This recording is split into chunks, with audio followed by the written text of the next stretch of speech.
Fala galera, belezinha? Sejam bem-vindos a mais uma aula de processo civil. Hoje a gente está fazendo um modelo live, então eu estou com a minha turma. A gente vai ter perguntas, vai mudar um pouquinho a dinâmica dos vídeos de resumo, mas como é o conteúdo produzido para vocês, então é justamente aí focado nos alunos de graduação. Galerinha, como eu disse, não tem problema, pode perguntar à vontade, o modelo é diferente, mas ele é voltado para vocês, então não tem qualquer timidez ou coisa nesse sentido.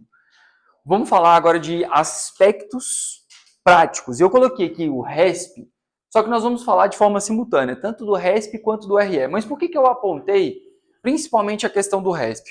Para o seguinte, quando eu falo do recurso especial, eu tenho aqui 3 hipóteses de cabimento dele. Então, ele está previsto na Constituição Federal, no artigo 105, inciso 3º, a linha A, B e C.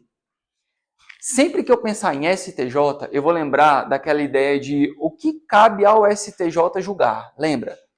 O STJ vai analisar matéria de cunho infraconstitucional, abaixo da Constituição. Então, ofensa de lei, ofensa de tratado. Negar a vigência de lei, negar a vigência a tratado. Ato de governo local versus lei federal, onde eu digo que o ato de governo é mais importante ou vale sobre uma lei federal. E por último, a última hipótese, é quando a gente fala de dissídio jurisprudencial. Na verdade, o principal ponto da gente gravar essa aula de hoje nessa modalidade maior é por conta do dissídio, que é uma técnica extremamente complicada. Então, o dissídio jurisprudencial é uma análise do acórdão recorrido, ou seja, aquele com o qual eu estou recorrendo, versus acórdãos de outros tribunais. Então, eu não tenho dissídio, essa divergência jurisprudencial, se for do mesmo tribunal. O dissídio, ele tem que ser do tribunal recorrido versus outros tribunais. Ok? Esse é um ponto importante dessa técnica. Sem sombra de dúvidas, é a forma mais difícil de emplacar o seu recurso especial é por meio do dissídio. Então, somente quando tiver uma coisa mais latente, eu vou ensinar como vocês vão fazer isso, mas via de regra, a primeira hipótese, a linha A, que é a ofensa à norma, ela costuma ser mais fácil. Por quê? Porque basicamente é quando o acórdão deixou de seguir aquela norma ou contrariou aquela norma. Agora, vamos a um ponto importante. Existe terceira instância, turma? Não existe terceira instância. Então, o STJ e o STF não se prestam a reexaminar fato ou prova. Então, em técnica de recurso extraordinário, vamos falar de instâncias extraordinárias, que a gente vai pegar STJ e STF, eu não vou fazer a pergunta no sentido de aconteceu tal fato?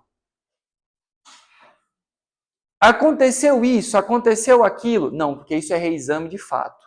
A prova tal, veja, quando eu falo de atribuição dessa conotação de direito, ao invés de perguntar se aconteceu, se é ou se não é, eu vou perguntar o seguinte: qual é a consequência jurídica?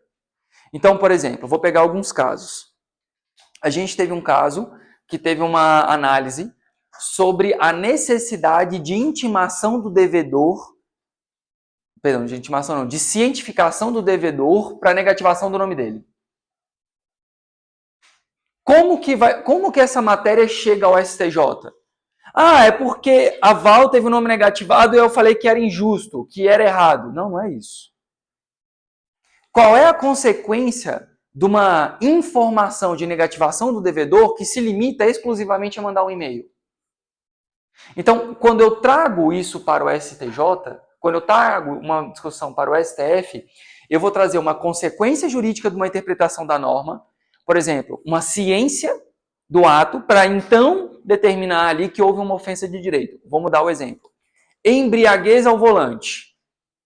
Pedro estava dirigindo, 1/15, e aí vem um maluco prateado, Nerinaldo, e puf, bate no carro do Pedro, que estava chapadão. O seguro foi acionado pelo Nerinaldo. Perdão, pelo Pedro, que estava chapado. E aí a seguradora fala, não vou pagar, porque você estava embriagado. Aí assim, essa questão chegou no STJ, porque a seguradora se recusava a pagar o seguro, porque o condutor estava embriagado. A pergunta é, o condutor estava embriagado? Não, não é essa a pergunta, porque isso é fato. A pergunta é, nos termos da responsabilidade civil, a consequência da interpretação de afastar o seguro, responsabilidade civil, ato ilícito, nexo, resultado. O segurado, que embora estivesse embriagado, foi o causador do dano? Não. Então, em termos de responsabilidade civil, a consequência jurídica de afastar a responsabilidade seguradora, olha como é diferente. Eu sei que parece um pouquinho mais complexo, mas foca nisso aqui. Quando eu falo de um tribunal superior, eu não estou focando no fato. Eu estou falando da consequência jurídica atribuída ao fato. Se eu excluo a responsabilidade, eu estou falando que, independentemente dele estar certo ou errado, o fato dele ter ingerido bebida alcoólica já exclui a responsabilidade seguradora. E aí pensa, Pedro estava dirigindo, embriagado, tomou umazinha, mas velocidade da via, dirigindo bonitinho. Reinaldo fala, chapou na traseira do carro dele e ele estava de boa na lagoa, dirigindo da forma correta. Nesse caso, será que o fato dele ter ingerido bebida alcoólica é suficiente para afastar a responsabilidade da seguradora? Eu não estou discutindo se ele bebeu, eu não estou discutindo se de fato aquilo ali aconteceu ou não. O ponto é, qual é o limite da responsabilidade da seguradora frente ao segurado? Ponto. Ponto. Eu não estou falando se a alcoolemia deu tantos. Isso daqui é uma matéria exclusivamente de direito. Vamos para outra questão de direito para vocês entenderem. Vamos lá. A pessoa faz um contrato, um seguro de vida. Um seguro de vida. Quando a pessoa faz um seguro de vida, a ideia inicial é o quê? Que, enfim, ela paga, se eventualmente alguma coisa acontecer, haverá indenização. Agora, e se ela é a responsável pelo próprio dano à sua integridade física? Ela mesma provocou o ato. Será que o seguro de vida vai pagar ou não vai pagar o sinistro? Veja, essa discussão também chegou ao STJ para determinar o seguinte, veja, quem faz esse tipo de contrato, será que ele já intenta causar dano a si mesmo? Ou, independentemente do tempo, independentemente do prazo, a seguradora não vai ser responsabilizada quando ele cometeu ou ela cometeu um ato que ofenda a sua própria integridade física. Essa discussão chegou no STJ, mas chegou sobre análise de fato, de não sei o que, não. Veja, olha como é importante. A análise desse sentido não é sobre a boa-fé do contrato? Pô, professor, então se discutiu boa-fé nas relações contratuais e a responsabilidade civil? Foi. E aí, claro, turma, olha que interessante. Nós temos que dividir o recurso especial em dois pontos. Um, para essa análise de demonstrar que é uma matéria de direito. E depois que eu passo para essa análise do que é matéria de direito, porque lembra, no recurso especial e no recurso extraordinário, lembra onde é que eu protocolo ele? No juízo, a qual de quem? A qual. Destinado a quem? Qual é a competência? Presidente ou vice-presidente do tribunal. O que ele vai fazer? Juízo de admissibilidade. Ele vai analisar, é cabível, a matéria foi pré-questionada, ela quer rediscutir fato ou direito? Se for fato, não pode. Se for prova, não pode. Se for direito, pode. Está dentro do prazo? Pagou o preparo? Então, aquele juízo de admissibilidade que é feito pelo presidente ou vice-presidente, ele vai analisar esses requisitos básicos.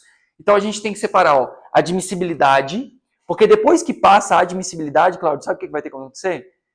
Quando chega no STJ ou STF, vai ter um novo juízo de admissibilidade, ou seja, uma análise formal, só para verificar se foi preenchido, se está certinho. Porque quando passa essa parte de admissibilidade, o julgador não tem que julgar o direito aplicado ao caso em concreto. Então, quando a gente abre uma notícia do STJ, você vai ver o quê? Vai ver a notícia, o que foi entendido, aplicado a um caso. Porque neste momento, quando passa a hipótese de admissibilidade, eu tenho que aplicar o direito ao caso. Então, veja, igual aquele golpe de banco. Todo mundo já ouviu falar de alguém que teve problema com cartão, que não sei o quê, aquela ligação, blá, blá, blá, blá, blá, blá, blá, blá. Nós tivemos recentemente um julgado do STJ falando que operações financeiras que destoem do perfil do consumidor deverão exigir maior cuidado dos bancos, que era aquela modalidade do golpe. E aí, então, na notícia vinha aqui uma senhora idosa, não sei o quê, sofreu o golpe, papapá, papapá, papapá. Professor, como isso chega em STJ? Porque verificar o golpe não é reanálise de fato ou prova? Gurizada, Artigo 6º não fala dos direitos do consumidor? Não fala do ônus da prova? Quem é que tem que provar? Quem tem que provar é a empresa. O artigo 14 não vai falar sobre a responsabilidade objetiva das empresas? Então veja, responsabilidade objetiva, dever de segurança e ônus de prova. Ah, então peraí, subiu questionando esses direitos, e aí esses direitos aplicados ao caso concreto, aí sim. Veja, qual é a consequência jurídica do ato? Se eu falo de uma ofensa a uma norma constitucional, qual é a consequência do ato? Beleza? Então, é assim que eu vou suscitar uma questão que não é interpartes. Ele tem um efeito jurídico. Fechou? Esse ponto ele é fundamental para entender o que o STJ e o STF fazem. Tranquilos? Todo aquele que dá prejuízo para o outro, não chega a falar, tem que pagar qualquer... Artigo 86, 927. A gente só não pode sempre generalizar. Né? Então, eu sugiro a leitura do artigo 186 e o 927 do Código Civil. Aquele que causar dano a outrem será obrigado a repará-lo, 186. 927. Aquele que, por ato ilícito, causar dano a outrem. São os dois artigos mais utilizados, principalmente no início da advocacia, para as ações indenizatórias. Se é de cunho material, você consegue demonstrar o prejuízo, é mais fácil. Cunho moral, de igual forma, vai ser ali disposto, vai ser ali legitimado. Beleza? 186 e 927 são os principais para vocês fazerem as petições iniciais de vocês com relação a dano. Viu? Batatinha. Ato ilícito, dano e nexo de causalidade. São os elementos do 927 acerca da responsabilidade civil. E também comporta dentro do dano moral. A diferença é que no dano moral, você tem que trazer uma partículazinha a mais, que é a questão do direito personalíssimo, que atingiu o íntimo da pessoa. Beleza? Tranquilos com relação a isso? Show. Como eu já disse, RESP-RE exige o esgotamento das instâncias ordinárias. Então, assim, eu só vou poder protocolar um RESP e um RE se não tiver outro recurso cabível.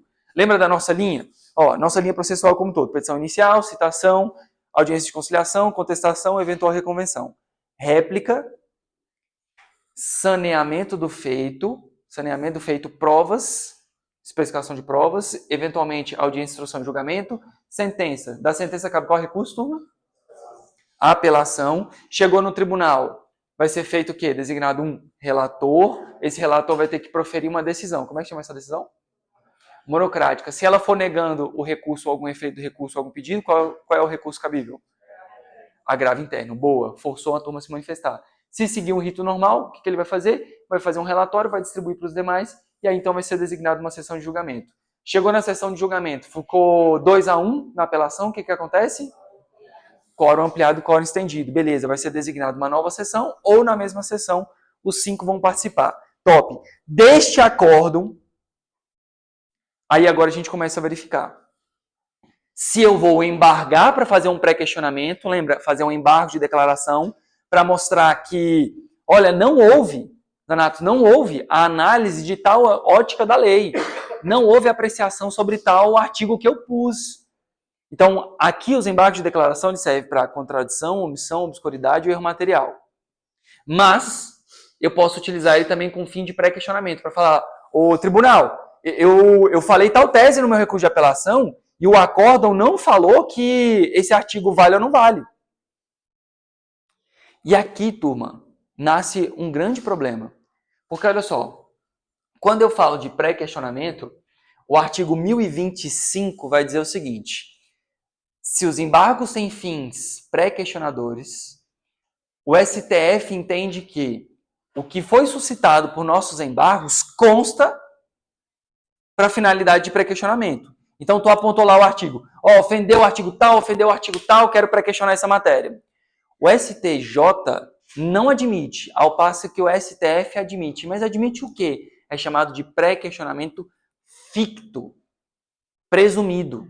Ué, pessoal, mas não está na letra da lei? Sim, só que o STF admite, desde que tu coloque a norma expressa, e o STJ não.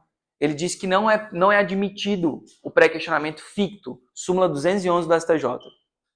Não é admitido.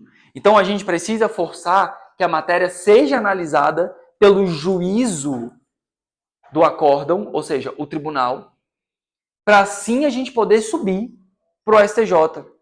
Beleza? Então esse é um detalhe que às vezes passa batido. Porque na prática o que a gente vê? Não teve análise. Não teve análise. Como que faz nesses casos? Bem, ou tu vai alegar agora uma ofensa ao próprio artigo 1022, que é os embargos, quer dizer, o tribunal sequer analisou os embargos, aí tu já aponta que ofendeu uma lei federal, que for os embargos. Ou então, na hipótese mais remota, o embargo do embargo, se realmente a decisão for genérica. Beleza? Mas, para fins de STJ, a matéria não pode fingir que foi apreciada. Ela tem que constar da análise do juiz ACO. Só que aí eu tenho uma outra salvação. O que pode ter acontecido? Pode ter acontecido uma análise implícita. Vou dar um exemplo. Eu estava dirigindo, bateram no meu carro, eu sou motorista de aplicativo, deixei de lucrar por conta da batida. Como é que chama esses institutos? Lucros cessantes. E ele está previsto, estamos falando dessa ideia, dessa hipótese do lucro cessantes. Só que em nenhum momento o acórdão falou exatamente do artigo. Só que tu consegue ver dentro do bojo dele a discussão que seria lucro cessante, embora não tenha um artigo. Se tiver pré-questionado de forma implícita, o STJ admite. Já o STF só admite se for o quê? Pré-questionamento explícito. Mas por que explícito? Veja, porque se ele admite que tu faça os embargos de declaração colocando um artigo de referência, então é o mínimo que se espera que tu coloque para fins de STF o artigo de referência. Lembrando que ao STF compete julgar o quê? Questões de constitucionalidade, inconstitucionalidade ou lei estadual versus lei federal. Beleza? Falou de matéria constitucional, a gente já lembra direto do STF. Tranquilos? Ou tô indo muito rápido? De boa? De boa, né? Então vamos lá. Aspectos práticos, a nossa peça servem para os dois. Como a gente já fez uma revisãozinha aqui rápida, eu vou ter uma folha de interposição e uma folha de razões. Folha de interposição, voltada ao presidente / vice-presidente do tribunal. Processo de referência eu já tenho, então, competência, processo. Preciso qualificar a parte toda novamente? Não. Então vai, Felipe Rocha, já qualificado nos autos em epígrafe, vem por meio de seus procuradores, respeitosamente, por meio de seus procuradores, interpor recurso em face da decisão de detal. Interpor recurso, qual? Extraordinário ou especial? Sobre qual fundamento? Com fulcro. Com fundamento no. Essa disposição do artigo, aqui não é só questão da OAB, agora é questão prática. Se eu falo de fulcro, fundamento, e eu coloco lá 105, a linha A, eu já estou falando que a limitação da matéria de discussão é sobre ofensa à lei federal, ofensa a tratado. Se eu falo a linha A e a linha C, eu estou falando ofensa mais dissídio. Então, na OAB, isso vai valer 0,1, 0,2 no máximo, que é a determinação do artigo. Na prática, é a limitação da matéria. Então, esses dois recursos não dá para fazer de qualquer jeito. A gente tem que ser um pouquinho mais técnico e delimitar qual é o fundamento que eu estou apresentando. Aí, em face da decisão de alínea tal, no processo em que contende, litiga com fulano de tal. Depois, próximo parágrafo. Requer seja intimada a parte contrária para, querendo apresentar contra-razões no prazo legal. E, ao fim, requer sejam remetidas as razões ao tribunal competente, STJ ou STF. Aqui a gente tem um ponto importante. Youssef, nós temos posição sumulada sobre o assunto. Se o acórdão traz no seu teor uma ofensa à lei federal e, ao mesmo tempo, lei federal e, ao mesmo tempo, a Constituição Federal, eu tenho que obrigatoriamente interpor RE e RESP, os dois. Se a ofensa do acórdão trouxer os dois preceitos, eu tenho que apresentar os dois. Professor, mas eu quero tentar só no STJ. O seu recurso no STJ não vai ser conhecido se tu não interpor os dois recursos certinhos. Professor, peraí, então eu sou meio que compelido a apresentar os dois? Os dois são apresentados no mesmo momento, são 15 dias e eles são apresentados de forma simultânea. Se houve ofensa nas duas linhas, eu tenho que obrigatoriamente fazer os dois recursos. Fechou? Isso daqui derruba muita gente, principalmente quem trabalha com direito tributário, que via de regra é só extraordinário, e esquece que por vezes eu tenho normativa infraconstitucional ofendida. E passa batido. E aí é um BO. Não pode, gurizada, tem que trazer os dois. Tranquilos? Bem, então olha só. Em termos de estrutura, a gente fez essa folha de interposição, terminou ali, não, você vai colocar termos em que pede deferimento, data OAB, um cheiro. Folha de interposição. Folha de razões. tribunal de referência, então vamos colocar a STJ ou a STF, número do processo, recorrente, quem entrou com a ação, recorrido, quem sofreu a ação. Depois, a forma de tratamento aos ministros da turma, então, colenda da turma, ímpetos julgadores. Isso é obrigatório fazer isso? Honestamente, não. Mas é uma forma mais usual de pegar e cumprimentar o tribunal. Aqui, aí o professor ensinando, eu gosto de, nas minhas peças, fazer um parágrafo introdutório do problema. Só explicar qual é o problema, o cerne, qual é o ponto. Cuida-se de ofensa à lei federal no tocante a consequência jurídica do ato tal que o tribunal interpretou assim, assim, assado. Por quê? É um ser humano. Então ele vai pegar e ele vai tentar ler com a maior facilidade possível. Então quanto mais tu deixar claro, desde logo mais fácil. Beleza? Não, pessoal, eu quero seguir então o texto corrido. Não tem problema nenhum. É cada um fazer do seu jeito e tá tudo bem, de boa. Tanto é que, olha só, na estrutura que está escrita no 1029 seguintes, 1029 é o artigo do Código de Processo Civil que vai falar de RESP e RE ao mesmo tempo. Ele vai falar relatório e depois as razões de reforma. Quando ele coloca as razões de reforma, veja, ele está meio que querendo colocar aqui no direito para também apresentar o cabimento, porque as razões é o motivo dele estar sendo apreciado. Aí eu já não sugiro tu fazer igual o código determina. Porque nesse caso, o ideal é que tu abra um tópico específico sobre isso. Agora, Tati, tu quer pegar e fazer assim.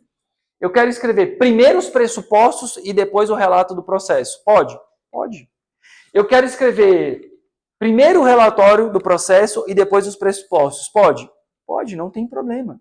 Eu só não posso deixar de constar o quê? O relatório do processo, o que aconteceu nos autos, e depois fazer os pressupostos. Então, todos os recursos, a gente não tem que abrir um tópico dos pressupostos? Tem. Então, tu vai escolher, ou tu abre os pressupostos logo, ou então tu faz relatório depois dos pressupostos. Isso daqui é a estética de cada um, beleza? É meio que indiferente. Pode usar da forma que tu quiser. Então, vamos pensar nesse modelo aqui. Fez o relatório primeiro, relatório nível de RESP-RE. Galera, não é chegar e falar que no dia 5 de novembro, Irene fez uma contratação, não. Vai falar que a autora fez contratação, mediante papapá, teve um contato acessado, ingressou com a ação objetivando, pá. Em sede de sentença, embora a fase de conhecimento tenha produzido pá, foi julgado improcedente. Sem embargo, o tribunal julgou improcedente pelos fundamentos pá. Houve oposição de embargo de declaração para questionar na matéria pá, e o embargo trouxe como resultado a seguinte temática, pá. Não restando alternativa, restando outra alternativa redundante, então não restando alternativa, interpõe o presente recurso especial sob a alegação de ofensa à norma tal. Relatório do processo. Claro, se o seu caso tiver alguma nuance a mais, alguma especificidade, tu aborde isso também. Por que eu estou falando isso? Para você que está assistindo aí também.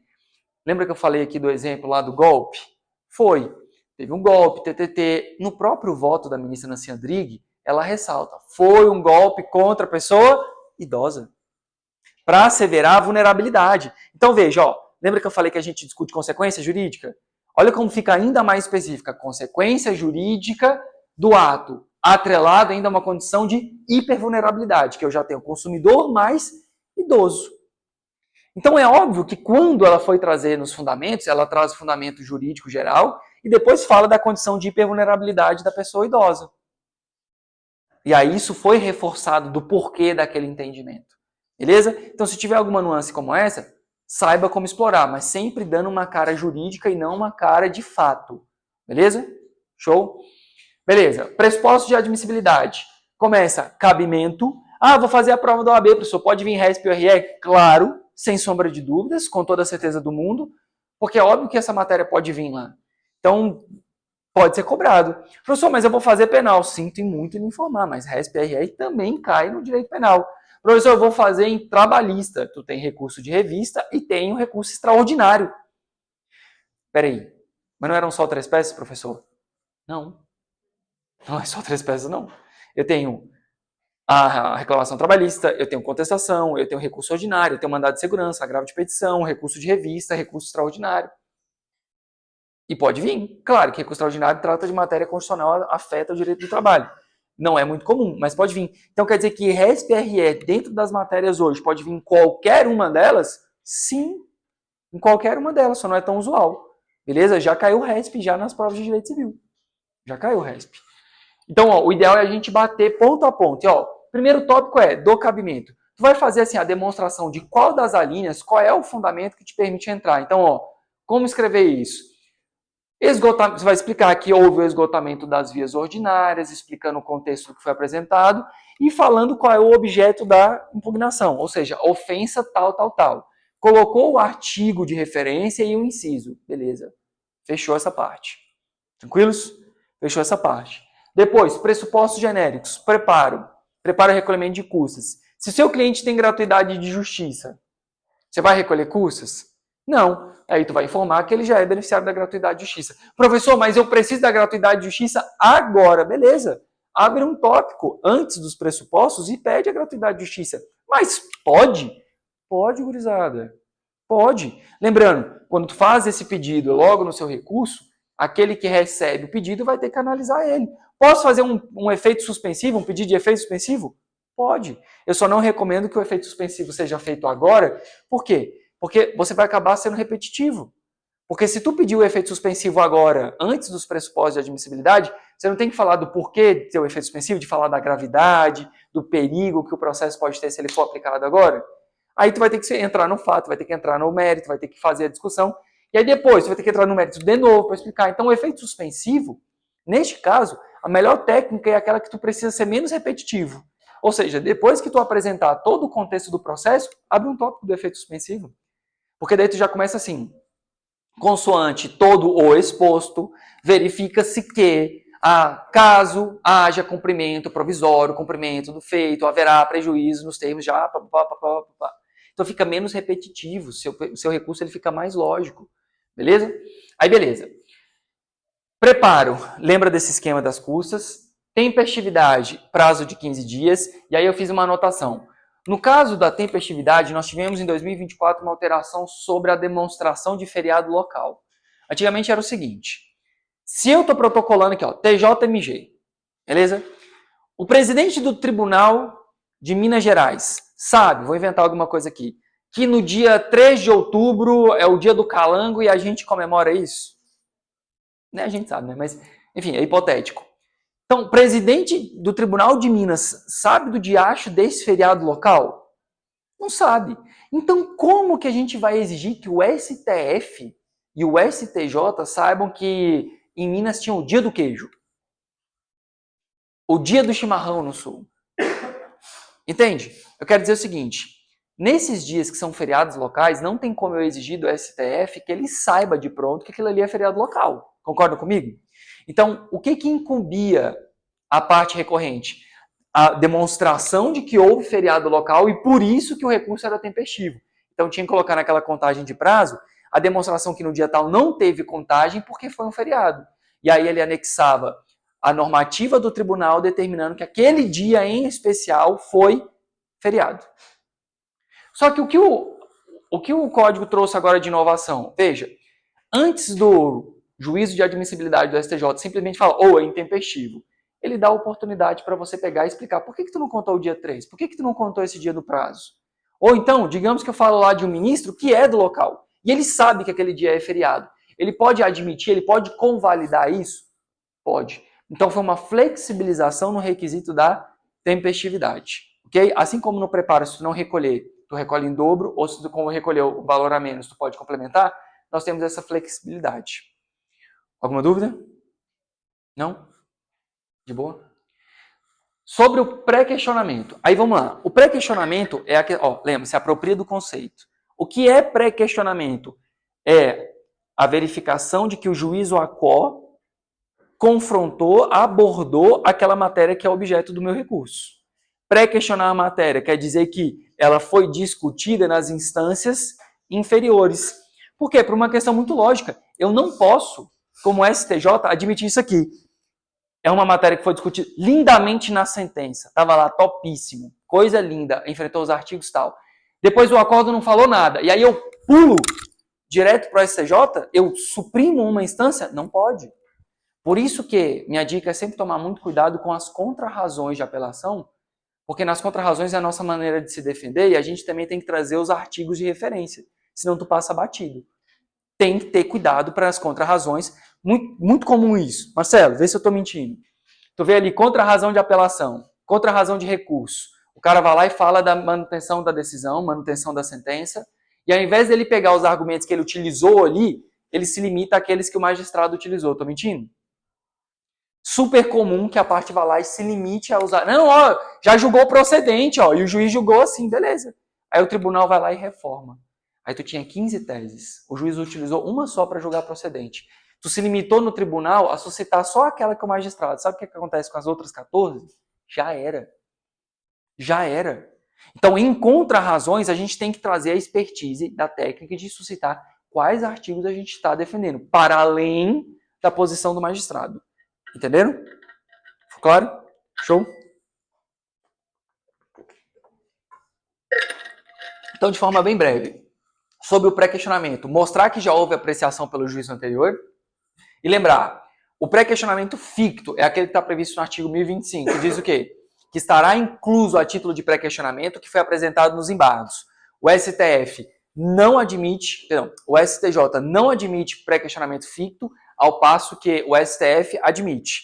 Em contrapartida, o STJ ele aceita um pré-questionamento implícito quando do texto, do contexto do acordo é possível discutir qual é a ofensa, ao passo que o STF não. O STF precisa que você coloque o artigo tal, inciso tal, foi violado.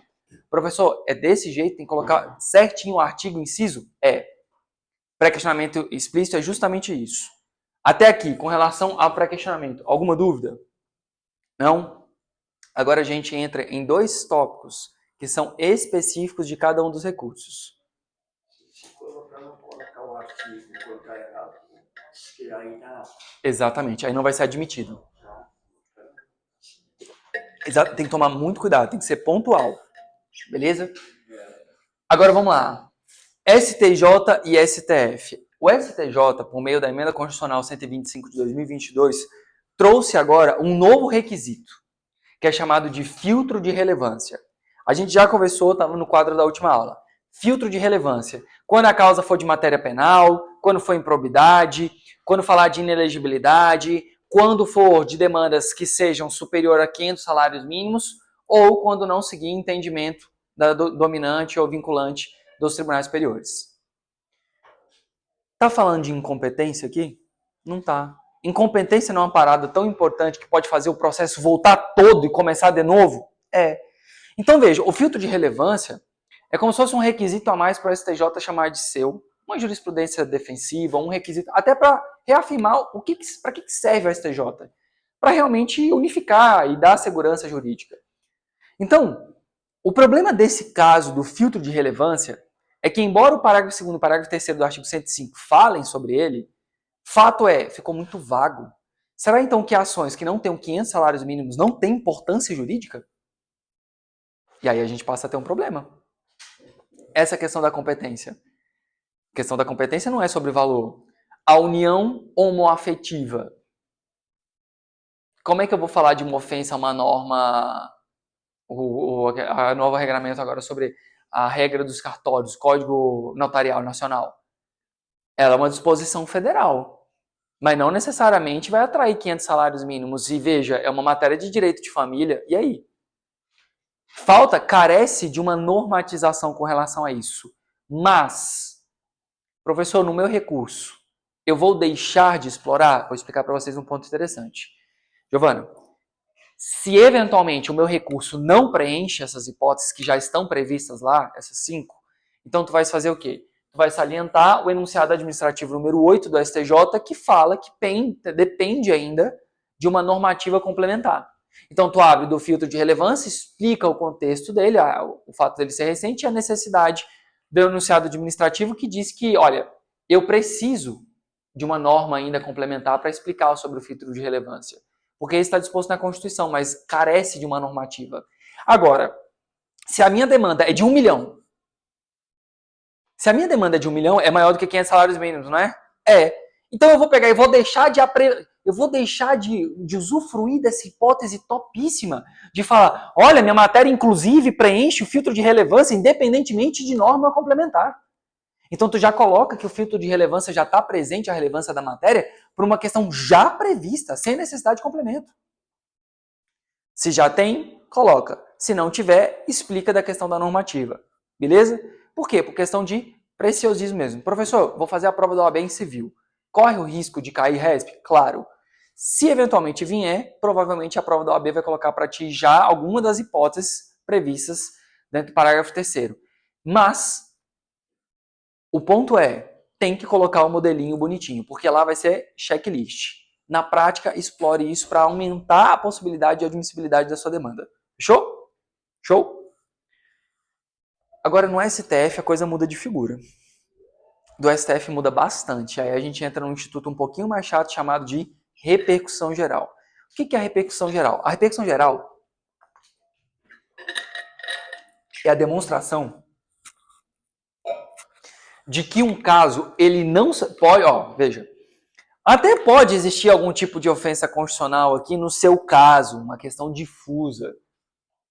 Mas veja bem, repercussão geral, turma, é isso aqui, abranger todo o território nacional. E para isso, quando a matéria reconhece repercussão geral, quer dizer que eu estou falando ali de relevância social, econômica, política ou jurídica. Então, a repercussão geral, ela atrai um senso de coletividade, um senso de amplitude. Não é só interesse interpartes. Vou falar de uma questão de repercussão geral recente, sobre a necessidade de reserva de vaga para pessoas do gênero feminino na Polícia Militar. Opa! Ué, professor, mas essa demanda começou como? Discutindo um concurso específico. Subiu, chegou no STF, essa necessidade de análise sobre o preceito da isonomia, se era cabível ou não, constitucionalmente falando. Vai ter efeito naquele concurso? Vai. Mas também vai ter um efeito de repercussão geral para os outros da mesma matéria? Vai. E aí é importante a gente lembrar, professor, eu posso me desonerar, ou seja, não colocar repercussão geral na minha peça? Não deve. Sempre coloca a repercussão geral. Demonstre por que daquilo ali superar o interesse da parte e ter essa relevância jurídica, social, econômica ou política.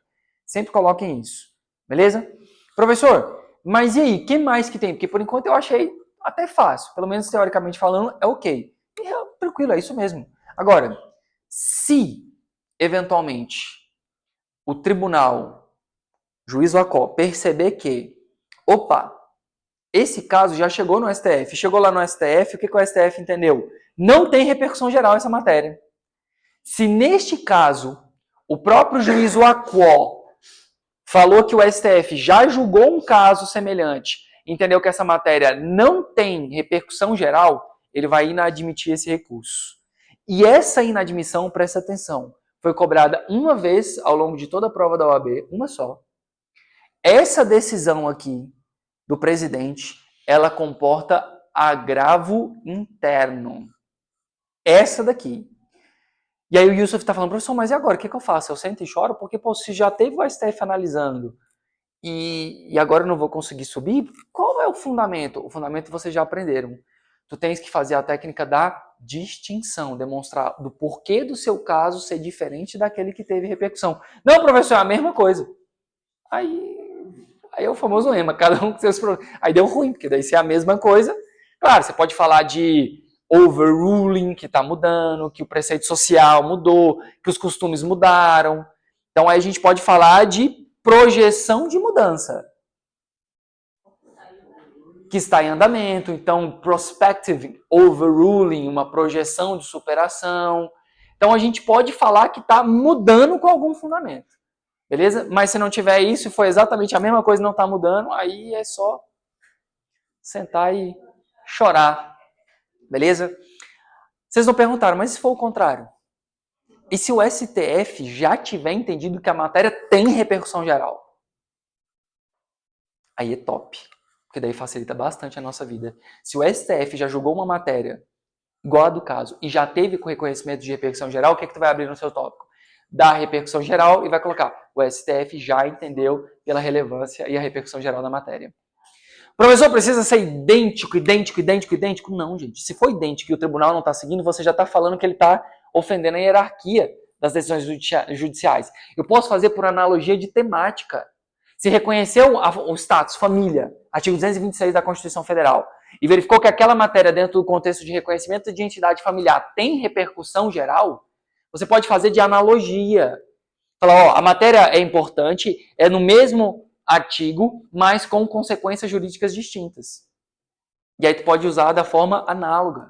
E é uma técnica muito interessante para quem quer trabalhar com isso. Gurizada, repito, STF, STJ, os honorários são altos. Porque é extremamente complexo.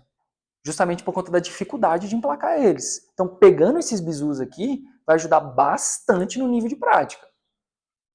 Então, lembra sempre disso, ó. Preenche os requisitos social, econômico, jurídico ou político. Precisa somar? Não. Não precisa somar. Mas dificilmente vai ficar somente em uma das hipóteses. FGTS, revisão da vida toda. É um contexto social porque envolve o trabalhador, econômico, porque reconhecendo vai dar um impacto nos cofres públicos, jurídico. Por quê? Porque daí eu vou trazer segurança jurídica, porque cada tribunal estava entendendo de uma forma. E aí a questão do político, porque passa a ser uma política pública, a forma também de tentar superar isso ou não. Beleza? Então veja que volta e meia a gente vai conseguir concatenar os quatro. É aqui as hipóteses, e agora a gente vem para a parte mais, em tese, mais tranquila, que é o quê? As razões de reforma. Vamos lá, razões de reforma. Agora eu entro no mérito. Falei, é sobre a questão de que já reconheceu e casos que não reconheceu. Exatamente. Beleza? Já reconheceu, só aponta que já teve reconhecimento. Não reconheceu, é aquela hipótese do agravo interno. Razões de reforma. Aqui é onde a gente vai abrir aqueles tópicos das teses meritórias. Aí vamos lá. Tese meritória. Não é violação de artigo? Não é violação do preceito constitucional? Então tu vai colocar assim, como que tu vai expor essa tese com base na linha A do 105 ou sobre uma violação de trecho constitucional? Da violação do artigo tal. Da ofensa ao artigo tal. Pô, então é diretão assim, você nem dá uma choradinha? É exatamente. Coloca aqui, ó. Do não respeito, da violação, da violência. O mais comum é da violação ao artigo tal. Hoje eu não trouxe, mas eu separei 11 casos de RESP que foram admitidos nas mais diversas matérias no curso que eu dei ontem. E lá, eu tenho exatamente assim, ó, todos que foram admitidos seguem o mesmo modelo de da violação, todos. E desses tantos que eu selecionei, vocês vão ver que somente um vai fazer a linha C, que é o tal do cotejo. A grande maioria é pela linha A, ofensa direta à lei federal. Porque ele é mais fácil de demonstrar, tu consegue demonstrar de uma forma mais clara, mais objetiva. Então, quando eu quero bater nessa tese de ofensa, eu vou pegar e vou bater exatamente nesse ponto da violação da norma. E aí não esquece. Ao STJ e ao STF não comporta rediscutir matéria de fato ou prova. Súmula 5, súmula 7. É vedado reanalisar a cláusula contratual, é vedado a questão de fato. E aí lembra desse macete. Fato é, ocorreu, não ocorreu? Direito é, qual é a consequência jurídica daquele entendimento? Doutrina que eu recomendo, Humberto Teodoro Júnior e o Daniel Neves Assunção. Explicam bem sobre essa diferença, sobretudo o Humberto. Vai trazer aqui ó, uma lógica, uma perspectiva clara de questão de fato é buscar saber se existiu ou não. Ah, mas a testemunha... Gente, tu não vai discutir sobre o que a testemunha falou. Tu vai falar sobre a forma do procedimento, as consequências. Professor, dá um exemplo. Claro, dou um agora na esfera penal, que eu sei que vocês curtem. Sobre a questão de reconhecimento do réu, a forma do reconhecimento do réu. Vai chegar e vai falar assim, pô, mas o meu cliente é loiro. E aí colocaram lá na delegacia ele para reconhecer pelo celular de uma pessoa loira, que nem colocou ali perante outras pessoas com características semelhantes. Veja, existe um com contexto de fato. Existiu. Só que o que eu vou apresentar em termos de ofensa normativa? Seguir o procedimento que está previsto no Código de Processo Penal? Olha a diferença, como muda isso. Seguir o procedimento. Então eu não vou suscitar a questão de fato como foi, eu vou falar do procedimento da norma e aí de forma reflexa, que a gente chama de revaloração dos elementos. Ó, eu falo suscitando ofensa ao procedimento. E é óbvio, turma, que depois que eu falo do procedimento, eu tenho que aplicar esse procedimento a alguma coisa. Então eu tenho o quê? Uma forma reflexa de revaloração. Revaloração por quê? Mas eu vou falar que eu quero a revaloração e tal. Não. Tu vai ser suave na nave, de boa na lagoa. Tu vai pegar e vai explicar que o procedimento não foi seguido corretamente, que o acórdão, quando ele convalidou isso aqui, ele ofendeu a norma tal.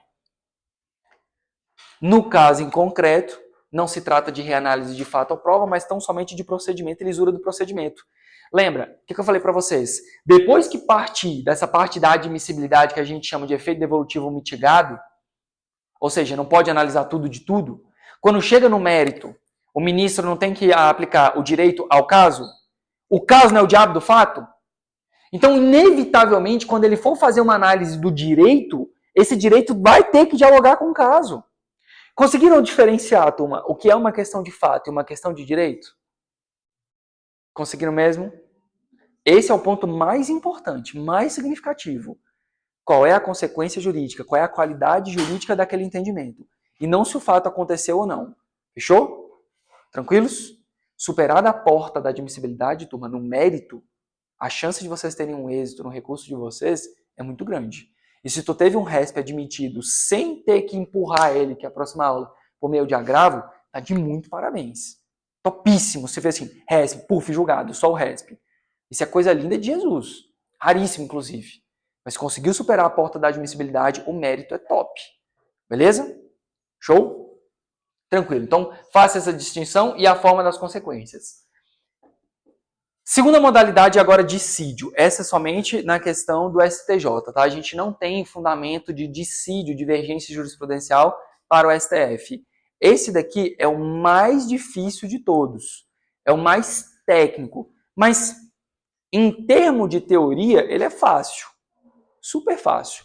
Por quê? Porque tu tem que demonstrar a divergência do tribunal recorrido versus outro tribunal e mostrar a diferença de entendimento. Quando eu falo assim, parece de boa, não é? Parece. Palavras-chave que a gente tem que utilizar nisso daqui. Cotejo analítico, acórdão paradigma e verossimilhança. São 3 palavras-chave que a gente tem que colocar. Lembrando, em época de inteligência artificial, turma, quando passa numa inteligência artificial, o STF tem 2, Vitor e Vitória. Não, é sério. Não é zoeira não, realmente tem mesmo. Que vai fazer uma triagem. Então, se não está ali presente requisito, em época de inteligência artificial, a gente tem que lembrar. O que é captado? Será que ele vai pensar da mesma forma como a gente pensa, de uma forma um pouco mais empática ao caso concreto? Não. Ele vai analisar de forma objetiva. Então, vai verificar, não está presente tal terminologia, não está presente tal circunstância, ele já faz uma triagem. Professor, é de ofício que a inteligência artificial determinar, acabou, falou, valeu? Não. Mas ele já vai ser separado um com possíveis hipóteses de descarte por inadmissão.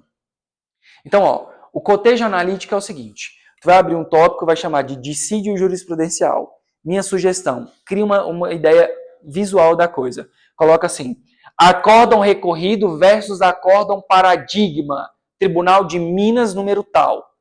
STJ, número tal. Então, tu já coloca que é o acórdão recorrido versus esse paradigma. Já coloca de forma expressa. Na hora de fazer esse confronto entre os acórdãos, tu precisa ter muito cuidado. Por quê? Não é pegar a ementa versus outra ementa. Não é isso, não faça isso. Isso não é cotejo. Cotejo, turma, lembra que eu falei para vocês da vergonha quando eu fui apresentar o projeto, expliquei lá da questão de direito comparado? Qual é o fundamento do voto desse acórdão e qual é o fundamento do voto desse acórdão? Tem gente que gosta de fazer o seguinte, Cláudio, faz um quadro e coloca acórdão recorrido, acórdão paradigma, e aí coloca assim, ó, um do lado do outro, demonstrando os fundamentos sobre o mesmo assunto. Isso é uma técnica visual. Só que isso vai servir? Não, porque daí tem a outra palavra-chave, verossimilhança. Depois que você usa essa forma visual de confronto, você tem que fazer um parágrafo abaixo justamente conflitando as ideias. Não pode ser só o visual, tem que ter ali uma consequência lógica daquilo. E aí o erro mais comum na prática desse tipo de modalidade, Giovana, o cara fez acórdão recorrido, tese do tribunal. Acórdão paradigma, que é do outro tribunal. E tá faltando uma. A sua tese, pô. Como o seu caso dialoga com essa circunstância aqui. Ontem, durante a aula, lembrando, uma aula muito mais técnica, todo mundo ficou assim, todo mundo não, que tinha algumas pessoas que já trabalhavam assim, mas ficaram assim pensando, caraca, eu não tinha pensado nisso, porque de fato não são só 2, são 3. Recorrido, paradigma e como aquelas consequências vão afetar o seu julgado. Então, são 3 pontas. E aqui onde tu vai pegar e vai falar da verossimilhança do entendimento do paradigma, ou seja, esse acórdão de referência, mais o seu. Lembrando, dissídio jurisprudencial, dissídio é o meu acórdão versus acórdão de fora. Beleza? Não pode ser do mesmo tribunal. Fechou? Tranquilos? Bem, daí eu fiz essa análise, fiz essa demonstração, passo agora a parte dos pedidos. Professor, eu quero efeito suspensivo. Beleza, a minha sugestão é que tu coloque aqui efeito suspensivo. Por quê? Porque daí tu já demonstrou todo o perigo, tu já mostrou todos os nuances do caso. Agora, eventualmente, se eu tiver que falar de alguma coisa, o perigo, aí tu coloca aqui. Entendeu? Parte dos pedidos. Conhecer e prover, e usa a nossa técnica do chuveirinho, que é basicamente voltar tudo aquilo que já foi falado. Ah, eu quero que seja admitido, quero que seja admitido. Quero que seja conhecido, quero que seja conhecido. Quero gratuidade, coloca quero gratuidade X. Quero efeito suspensivo, coloca efeito suspensivo. No mérito, quero a reforma para. Coloca as teses de mérito. Ao fim, pede condenação da outra parte em custas e honorários. E assim, você faz o fechamento. Termos que pede referimento, data, OAB, número, um beijo, um cheiro, e foi. Essa estrutura vai valer tanto para o STF quanto para o STJ.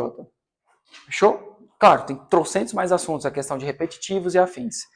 Mas nesse contexto, para nós, graduação, show de bola. Pergunta, alguma dúvida? Não? Beleza? Então, agradeço a presença de vocês e até o próximo vídeo. Tamo junto.